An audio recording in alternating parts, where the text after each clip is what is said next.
Hey everyone, I'm back with another review today, and I am finally ready to talk about A Court of Wings and Ruin by Sarah J. Maas.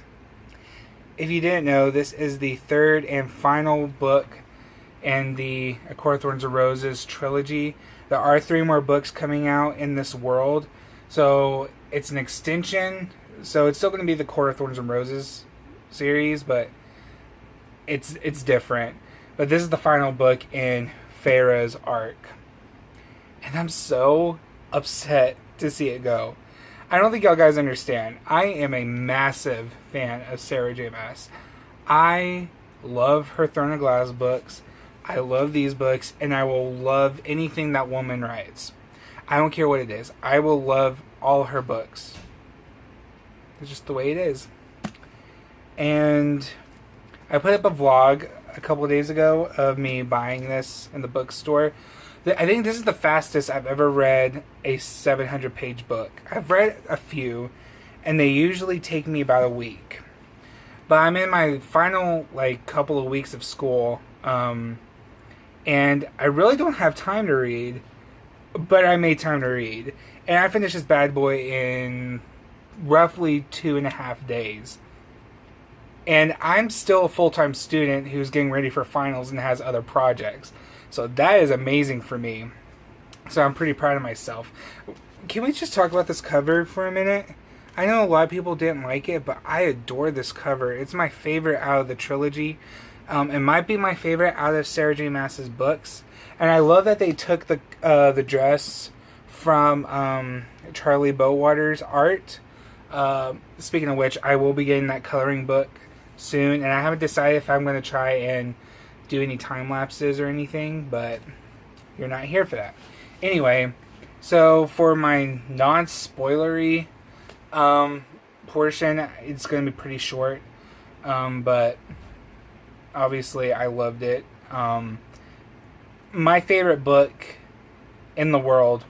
This might be my favorite book ever. And that's saying a lot because I love Empire Storms, and I loved A Court of Mist and Fury, which is the second book.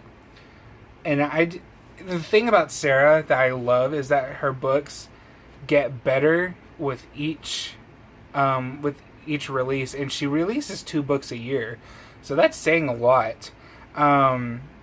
This is a masterpiece, and it's pretty much a war book.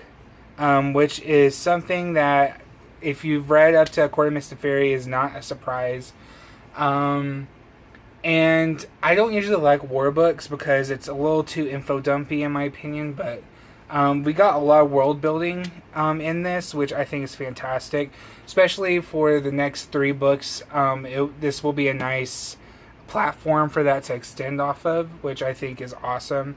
I love everybody in this book, every character pretty much, except Tamlin, of course, but who likes Tamlin anymore?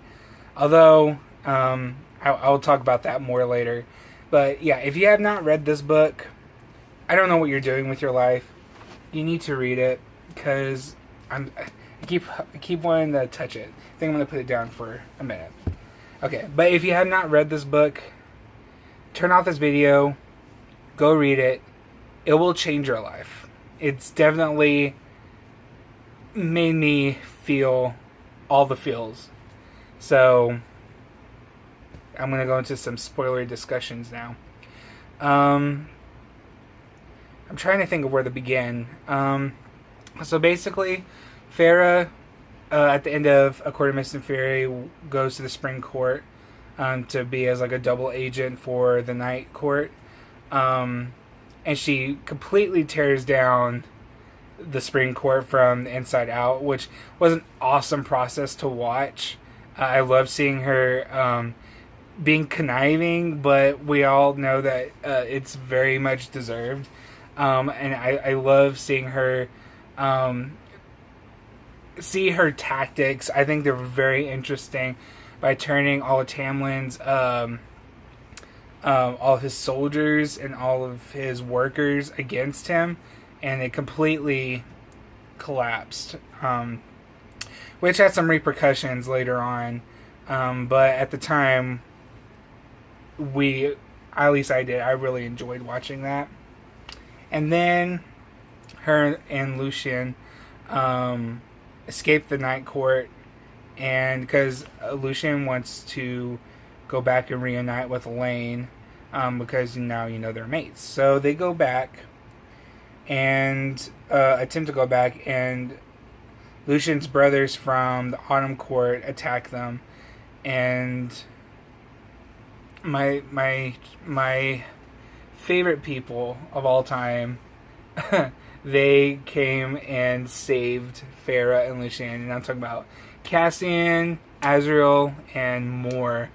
I love them, guys. I love them so much. And I was so happy to see them again. It felt like forever. Those first 150 pages that Farah is in the spring court, I'm just like, I just want to go back to the night court. I want to go back. And we finally did. And then we're reunited with Rhys. Rhys is one of my favorite characters of all time. He's awesome. He's awesome. And I love that they were able to be reunited again. And we had a lot of steamy times in this book, which is to be expected. I know this is very misjointed, but I just have so many feels. And this isn't going to be edited, so it's going to be probably brutal for you guys. But I love everybody in this book. I was so upset when Sarah killed off the Serial, the Weaver, and the Bone Carver. I was so sad that they all died. And then she kills off freaking Rhys. That line where it said, and Rhys was dead, I lost it. Completely lost it. I was like, Sarah, do not pull a Veronica Roth. Do not pull a Veronica Roth. And then we read a couple of pages, and then Tamlin pulls through, which I was kind of expecting, but I didn't think it was going to be in that way. And I'm glad that Tamlin was there to help out, but it doesn't excuse for his awful behavior. And we pretty much had a nice wrap-up ending.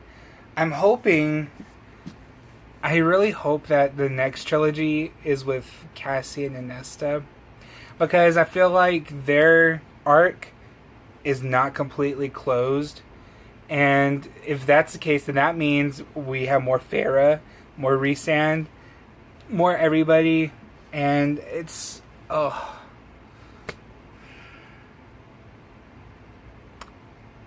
speechless almost, because I just love it. I really don't know what else to say. I'm not very good at reviewing books, but I need to get some of my feelings out there. I'm even attempting. I've started 2 other books since I finished this, and I put one was Red Queen by Victoria Aveyard. I put it down because it's not Acowar. I started The Kiss of Deception by Mary E. Pearson. While good, I'm not in the mood to read it because it's not Acowar. So I might reread it. I've never done that before, where I finished a book and then wanted to reread it right after. But I actually might with this.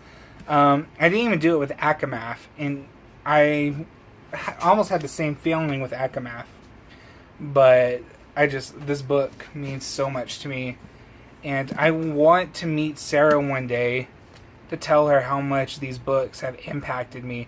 Not just the ACOTAR trilogy, but the Throne of Glass books too. I have a review on here of Heir of Fire from a couple years ago. I don't upload videos very often, but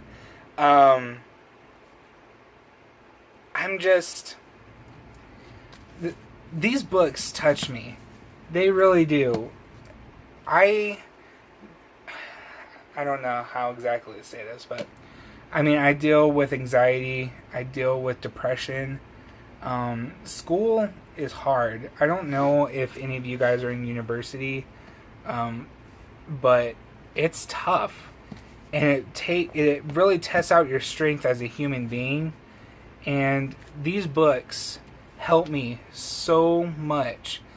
Farrah, Reese, Aelin, Rowan, everybody.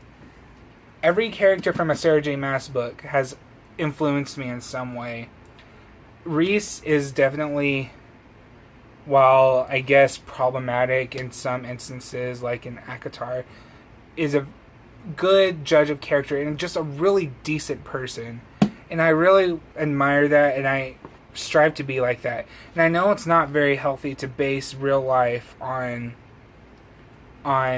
fictional books, and I don't base my life on this per se, but it's always good when literature can make you feel good as a person.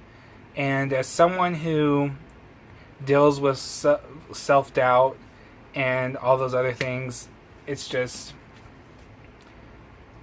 these books are amazing, and they make you feel good as a person, which is something I really enjoy and applaud Sarah for, because I love her books. I know a lot of people hate her. I know a lot of people hate her books. I'm not one of them. I never will be one of them. She's my favorite author. I never grew up... I grew up with Harry Potter, but I didn't read Harry Potter. But that same feeling that everyone gets with Harry Potter, I have that same feeling with this series and the Throne of Glass series. So, okay, I think I've rambled on long enough. But I hope you guys at least got something out of this video. I loved it. My favorite book. I hope you guys enjoyed it. Let me know in the comments if you liked it. If you didn't like it, why. And just tell me all your feelings. Well, I guess that wraps this up. So I will talk to you guys later. Bye.